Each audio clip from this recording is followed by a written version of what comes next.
Thank you, Mr. Evans. I must confess that I agree with David.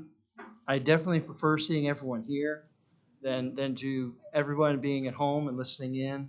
I remember during the height of COVID when we were up here speaking and projecting to everybody, and you had 4 people in the room. It was not as pleasant an experience.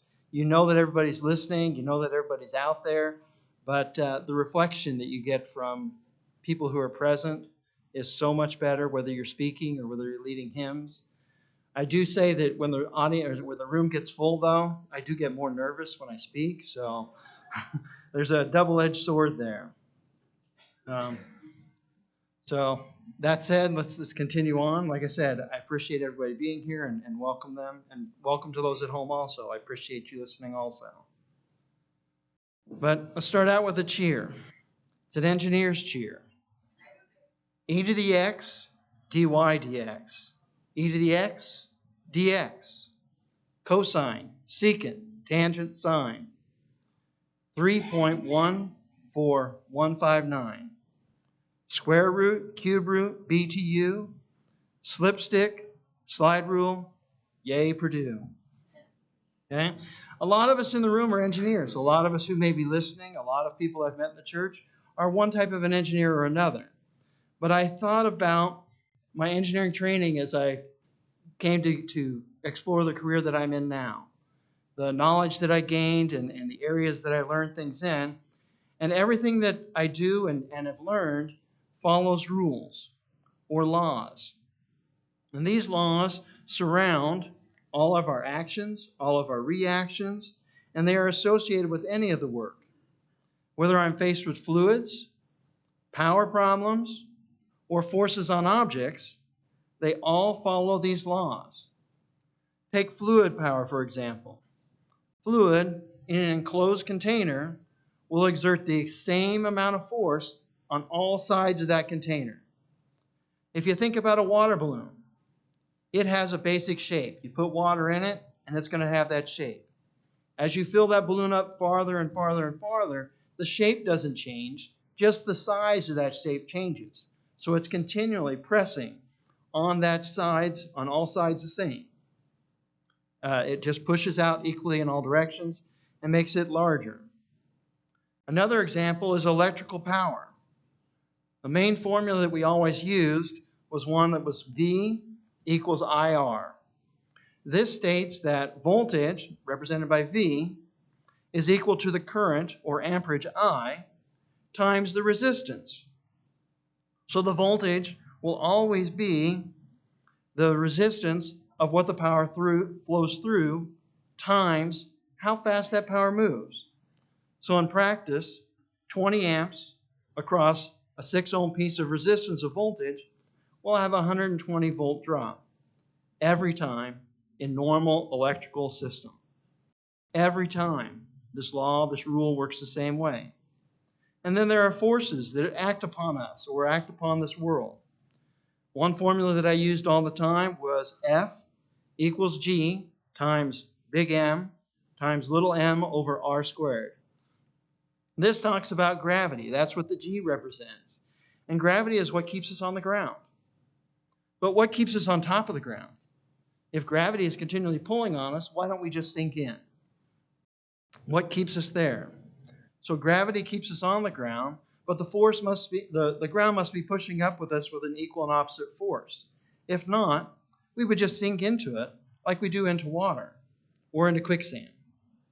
Also, the force must be equal to our mass or our weight, or we would be pushed up from the surface. So if it pushes harder, we're going to be bouncing all over the place like you see the astronauts do on the moon. All of these rules, all of these laws were discovered by men in much the same way that Columbus discovered America, by accident. Many people were observing the actions of things around them, and scholars noticed that these items all behaved the same way every time. God made these rules or laws when he made the universe. God set everything up and said, okay, everything needs to work a certain way. One day the universe was here and the next it was not. Let's look at Colossians, the first chapter. So Colossians 1, and we'll read verse 16. For by him all things were created, things in heaven and on earth, visible and invisible, whether thrones or powers or rulers or authorities, all things were created by him and for him. So there was nothing, and then it was all there. And it was all controlled by these physical laws: gravity, force, power. These laws men are still trying to understand and still finding more and more about. We don't even fully grasp everything that we have a knowledge on. We are continually finding new and incredible things in God's universe that all follow these laws that God set up. As a Christian, we live by laws also. In everything we do, we are guided by these laws, or we should be. All these laws surround all of our actions and our reactions.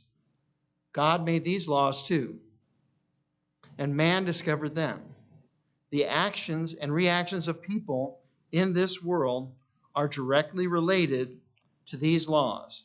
Whether we are at work, whether we are at school, or whether we are with our families, these laws are there to guide us.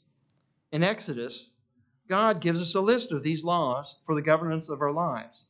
These are in the Ten Commandments. Who we should worship, how we should keep our days, how we should love our neighbors and our friends. These are used in all areas of our life.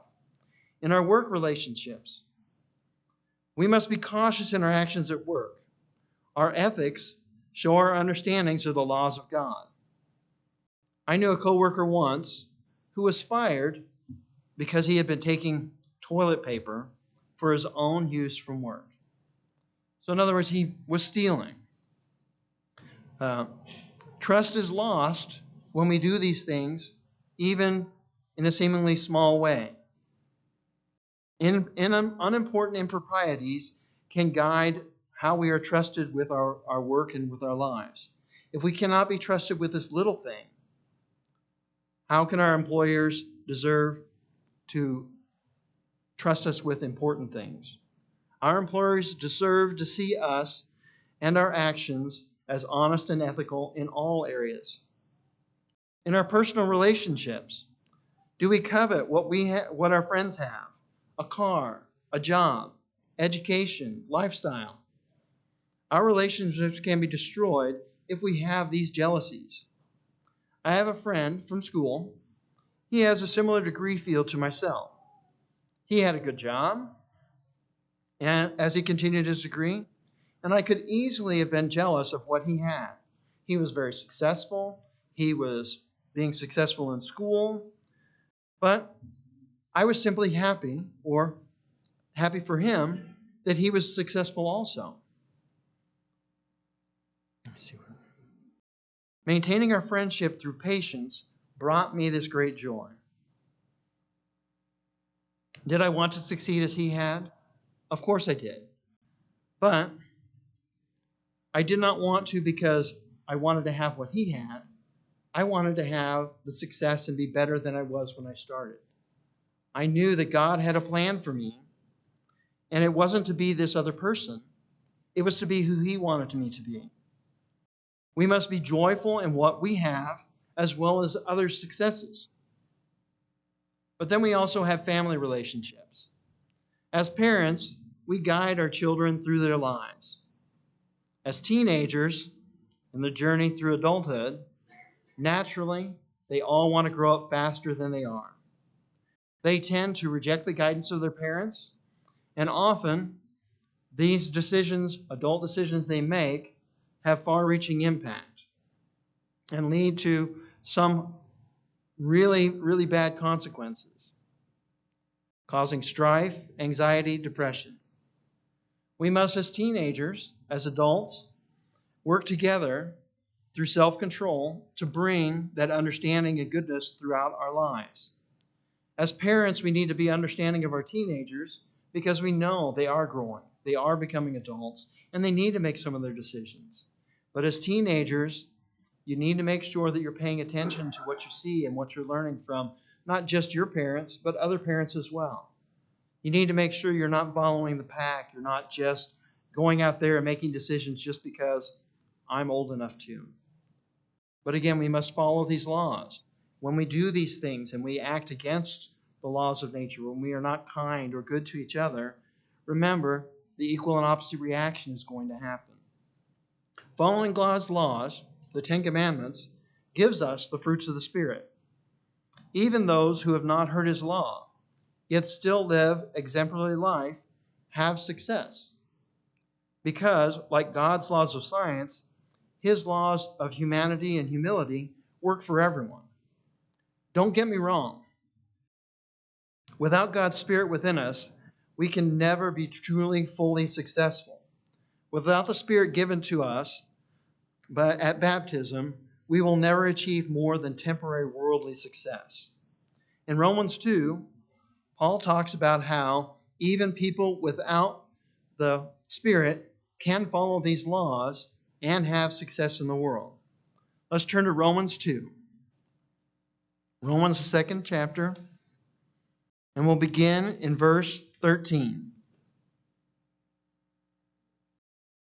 For it is not those who hear the law who are righteous in God's sight, but it is those who obey the law who will be declared righteous.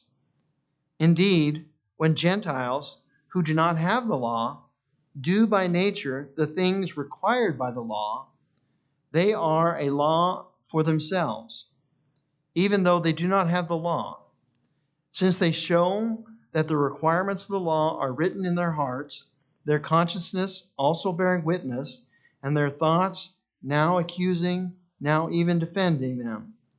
This will take place on the day when God will judge men's secrets through Jesus Christ, as my gospel declares. Do we follow these laws? Why do we follow these laws? We follow these laws because they are right. It is always right to do so. But more importantly, we follow them because they work. They make our life pleasant. If we fight against these laws, we are fighting against what is godly by nature. By following these laws, we will make others happy, and this pleases God. As we saw in Romans, these laws need not be written down to be followed. As humans, we sometimes need written word as a reminder of these laws. But once we allow them to be written in our hearts at baptism, we will follow them just like the laws of gravity, without needing to think about them. I look forward to the day when God allows me to understand as he does, to see the universe for all it is and all the rules and the laws that apply there. Until then, I will continue to follow the laws which control how the universe should be.